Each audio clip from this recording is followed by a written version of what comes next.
Interview तो हो चुके हैं, लेकिन अंडरटेकिंग जिन्होंने दी है अब वो थोड़ा सा टेंशन ले रहे हैं कि सर अब हमें क्या करना होगा। तो सुनिए ध्यान से। सबसे पहले तो ओबीसी वाला मुद्दा मैं क्लियर कर देता हूँ। ओबीसी को लेकर के कई सारे बच्चों के मैसेज आए हैं। देखिए, जो ओबीसी है वो आप लोगों के पास 2022 का ही आपका होना चाहिए। तो आप अंडरटेकिंग अगर देकर के आए हैं तो अब उसके बाद में जो डॉक्यूमेंट्स आपके पास नहीं है वो आपको पूरे करने पड़ेंगे। तो आपका डॉक्यूमेंट जिस भी विभाग से संबंधित होता है वहां से आप लोग अपने उन डॉक्यूमेंट्स को तैयार करवा लीजिए। अब बात आती है हमारे सामने कि सर किस फॉर्मेट में हमारे डॉक्यूमेंट्स होने चाहिए। तो बेटा, फॉर्मेट जो है वो आपको दिया हुआ है केंद्रीय विद्यालय संगठन की वेबसाइट पर। वहां से आप लोग डॉक्यूमेंट्स को डाउनलोड करें, फॉर्मेट को समझें और उसी फॉर्मेट में आप लोग अपने कागजात तैयार करवा लें। आपका कोई भी डॉक्यूमेंट आपके पास नहीं था जब आप इंटरव्यू देने के लिए गए तो वहां कोई दिक्कत नहीं हुई है। अंडरटेकिंग का है ना प्रोसेस सबने फॉलो किया। लेकिन जब आपका फाइनल लिस्ट में नाम होगा और आपके फाइनल मेरिट लिस्ट में नाम आने के बाद में आप लोग समझते हैं कि अब आप केंद्रीय विद्यालय संगठन का हिस्सा हैं, तो वो आपकी जांच तो करेंगे ना। आपके जो डिग्री डिप्लोमा सर्टिफिकेट्स आपके पास हैं उनकी जांच तो वो करेंगे, उनको देखेंगे। वेरिफिकेशन उनकी पूरी की पूरी एक प्रोसेस होती है।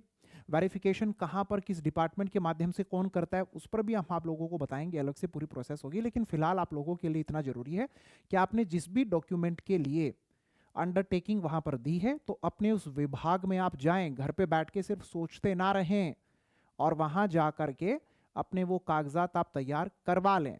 वो कागजात आपके आप पास होने चाहिए। कहीं ऐसा ना हो कि जब आप लोगों को पता चले फाइनल लिस्ट में नाम आ गया है, इस तारीख में हमें वहां पर बुलाया गया है और वहां पर मैं जा रहा हूं या जा रही हूं तो मेरे पास फिर से मेरे डॉक्यूमेंट्स नहीं है और फिर वहां जाकर के ये कहानी सुनाना, सर ये हो गया, सर वो हो गया। फिर वो भगा देंगे वहां से, जाओ अपने डॉक्यूमेंट्स लेकर के आओ। तो डॉक्यूमेंट्स सबसे जरूरी होते हैं।